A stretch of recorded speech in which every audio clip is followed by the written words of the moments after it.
a bolo odštartované bez Starky Škafy v 10. Jennifer Solara teda odštartovaná v 10, po ňoch najlepšie odskočila Whisper St. Sides, alebo odskočil Whisper St. Sides pod Dominikom Baranov, ale strieda ju tam Honey Bay s Tomášom Romanom ako prvá na metre v oblúku pod výpadovku na druhom mieste a odskočila Juvana z 11 veľmi dobre. Tretia je Whisper St. Sides, na 4. mieste Eosinofil, 5. je Kan, 6. Rafael, 7. Dalida, 8. Vivo Fritz, 9. Kansas King a na 10. mieste Luminár.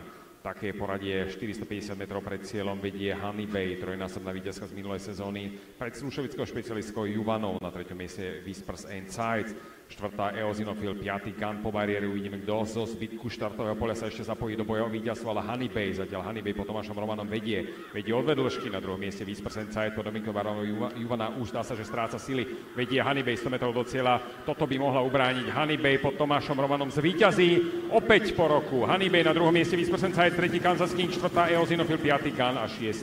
Viva Fritz. Videli sme štart cieľ víťazstvo. Honey Bay, ktorá v minulom roku si pripísala na svoje konto 3 víťazstva, tohto roku potrebovala 3 štarty na to, aby obnovila víťaznú šnúru.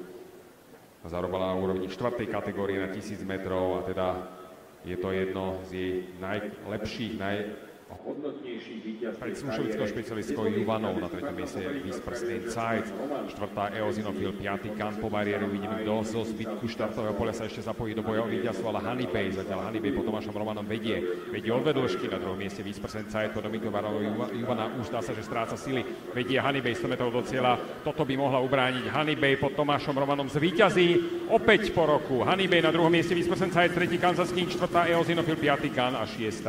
Juvanou, na 3. mieste Whispers and Sides, 4. Eosinofil, 5. Kan, po bariéry uvidíme, kto zo zbytku štartového poľa sa ešte zapojí do boja o víťazstvo, ale Honey Bay, zatiaľ Honey Bay po Tomášom Romanom vedie od vedĺžky, na 2. mieste Whispers and Sides, po Dominikom Baranov Juvana už dá sa, že stráca sily, vedie Honey Bay 100 metrov do cieľa, toto by mohla ubrániť Honey Bay pod Tomášom Romanom, zvíťazí opäť po roku, Honey Bay na 2. mieste Whispers and Sides, 3. Kansas King, 4. Eosinofil, 5. Kan a 6. Viva Fritz, mieste Whispers and Sides, 4. Eosinofil, 5. Kan, po bariéry uvidíme, kto zo zbytku štartového poľa sa ešte zapojí do boja o víťazstvo, ale Honey Bay, zatiaľ Honey Bay po Tomášom Romanom vedie od vedĺžky, na 2. mieste Whispers and Sides, po Dominikom Baranov Juvana už dá sa, že stráca sily, vedie Honey Bay 100 metrov do cieľa, toto by mohla ubrániť Honey Bay pod Tomášom Romanom, zvíťazí opäť po roku, Honey Bay na 2. mieste Whispers and Sides, 3. Kansas King, 4. Eosinofil, 5. Kan a 6.